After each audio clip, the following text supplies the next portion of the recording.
satu fenomena unik di China. Xinjia itu kan deket banget nih ya sama hari romantis sejuta umat alias Valentine Day. Contohnya di tahun 2026 ini Xinjia tanggal 17 Februari cuma selisih 3 hari sama Valentine Day. Deket banget kan? Logikanya harusnya abis Valentine Day nih, abis makan coklat bareng nih, mestinya hubungan itu semakin raket, pas Xinjia itu semakin mesra, ya kan? Tapi yang terjadi di China itu malah kebalikannya. Banyak pasangan yang putus beberapa hari setelah dan sebelum Xinjia. Kenapa ini bisa terjadi? 大家好，我叫林丹，欢迎来到我的频道 Dynasty 游戏。Kaos yang Intan pakai ini kaos custom marga ya teman-teman, bisa custom marga sesuai dengan marga teman-teman sendiri. Yang Intan pakai ini nama lengkap, jadi bisa marga doang, bisa nama lengkap. Efek yang Intan pakai efek emas, tuh emasnya kinclong. Selain efek emas ada juga efek glow in the dark, jadi kalau malam itu nyala. Ada juga efek rainbow, kalau kena cahaya keluar hologramnya. Kalau teman-teman nggak suka aneh-aneh, tanpa efek pun juga ada.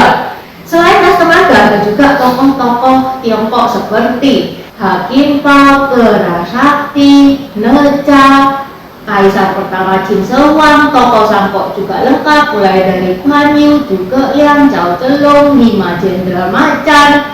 Guan Yu diobati oleh Dr. Wato, bahkan antagonisnya Yugo dan Cao Cao juga ada. Teman-teman bisa klik link di deskripsi. Okay, let's start. Iya, udah malam Xinjia nih. Nah, kok ini kan belum ngebahas video tentang Xinjia sama sekali sih tahun ini. Oke, sekarang kita bahas ya tentang Xinjia. Yang kita bahas ini agak panas sedikit. Fenomena pasangan putus sebelum dan sesudah Xinjia, yang mana ini bukan gosip internet ya, ada beberapa sumber Mandarin, website sumber Mandarin yang membahas hal ini. Seperti salah satunya adalah PJJW. Menurut pengamatan PJJW selama bertahun-tahun, beberapa hari sebelum dan sesudah Xinjia adalah masa puncak putusnya pasangan. Bisa dibilang ini adalah periode angka putus tertinggi dalam setahun, seolah-olah terjadi fenomena pasangan putus massal. Kalau di Indonesia banyak kawin massal, di China malah putus massal. Imlek itu bukan cuma soal angpau, kue keranjang, OOTD merah-merah. Imlek juga adalah waktunya sidang keluarga besar.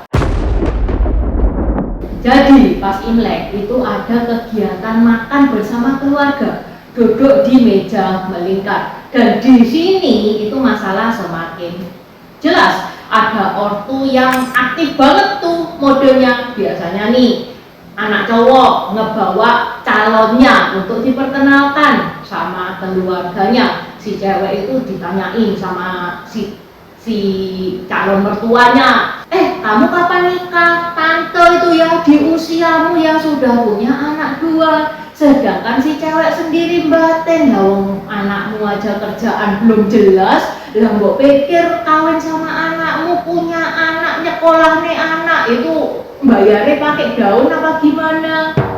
Nah, dua kepala ini kalau gagal disatukan ya udah bubar. Begitu juga sebaliknya, si cewek kepingin ngajak cowoknya makan bareng keluarganya. Keluarganya cewek juga sama saja, ditanyain itu calon menantunya, kamu kerja apa? Gaji berapa? Sudah punya rumah apa belum? Ya kalau presiden cuma ditanyain jawabnya bangga, ya kan?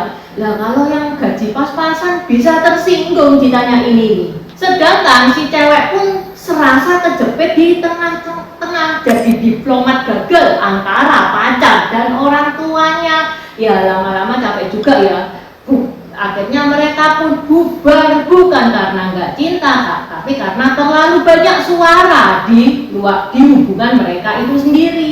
Selain dari pihak keluarga, Imlek sendiri itu adalah momen untuk refleksi, resolusi baru, rencana baru, Banyak pasangan itu yang mikir hubungan ini mau dibawa kemana. Kalau yang satunya itu kepingin merantau ke kota besar, yang satunya itu kepingin hidup tenang saja di desa, ya dua-duanya itu nggak salah. Tapi kalau masa depan itu beda arah, mau disatukan juga susah. Ini jadi bukan soal perasaan doang. Pada tahun 2022, Profesor Li Qing dari Universitas Renmin China itu melakukan survei kepada 10.000 mahasiswa di 30 kampus. Yang mana hasil surveinya kurang dari 50% mahasiswi itu bilang dan yakin dia kepingin married.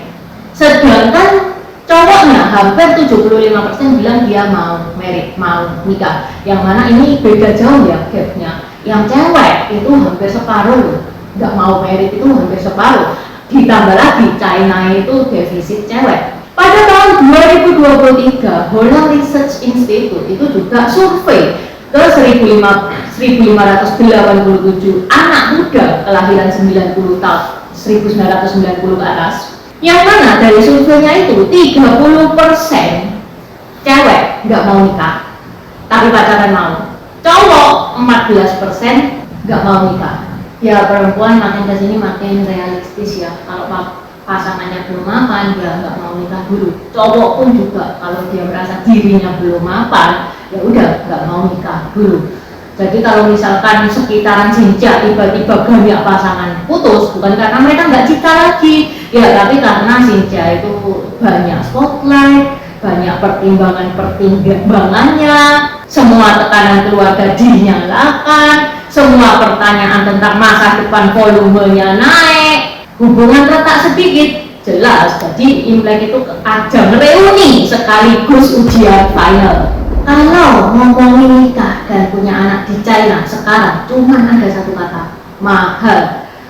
Data dari laporan biaya melahirkan dan membesarkan anak di tahun 2022 itu menunjukkan kalau rata-rata untuk membesarin anak dari usia 0 sampai 17 tahun butuh biaya 485.000 yuan. Itu baru sampai 17 tahun ya. Belum biaya kuliah, belum les ini itu, belum drama remaja. Di kota-kota besar lebih wow lagi kayak Beijing, Shanghai itu biayanya sekitar 720.000 yuan.